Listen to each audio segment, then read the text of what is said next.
simple lang yung mechanics dito sa pa-contest ko. Ipiliin nyo lang kung sino yung magiging top bird dito sa mga racers ko after ng lahat ng races. So ngayon meron ng 4 na races. Nakapost dun sa mga videos ko kung sino yung mga nagta-top birds dito. Ngayon magkakaroon ng 300 race, isa pang 300 race, isang 200 race at saka isang 300 miles race.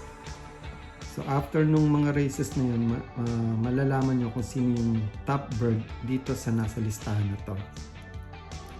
Ang gagawin nyo lang, pipiliin nyo kung sino yung tingin nyo na magta-top bird.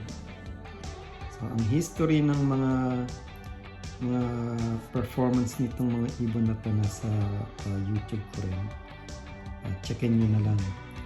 Pero pumili ka lang kayo ng isa, i-comment nyo rin sa vlog na to for a chance to win ng young bird na ipapadala ko sa Pilipinas o kung nasasali dito sa US, papadala ko sa kanila. Sa Pilipinas hanggang Manila lang, kaya kayo na yung bahala sa pagpapadala ko na sa probinsya kayo o kung nasaan man. Pero ang bloodline na ipapapili ko sa inyo, ang pwede yung pagpilian, pwede yung mga bloodlines na gumagana sa Pilipinas like Florizoone, Janssen, saka Houben, pwede rin.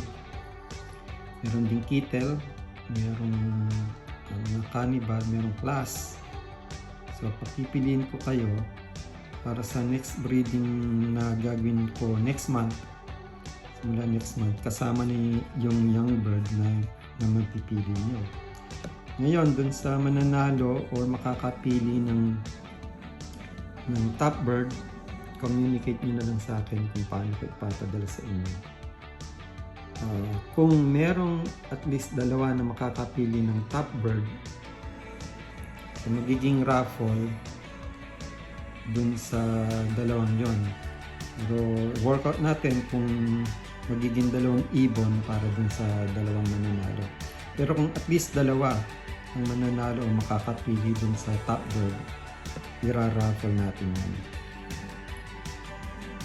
So ang pagpipilian nyo yung mga band number na nasa kanan. So, sa ngayon, papakita ko rin sa inyo yung ranking nila nandito sa kanan. So ang nasa kaliwa niya, yan yung tatay, at saka yung nasa gitna, yan yung nanay ng mga ibon na nandito sa kanan. So nandyan din yung ranking ngayon, pero mabilis magbago yung ranking na yan. Kasi once hindi nag-lock ang ibon, nalalaglag sa ranking. Pero ngayon, yan yung number 1, yung 19446. Number 3, yung 21089. Yung 21089 na yan, yung 21089 na yan, yan ay ang first place ng first race sa 100 miles. So, pwede nyo rin piliin yan. At palagi namang umuwi yun. Nandiyan din yung number 4, number 5 na ibon.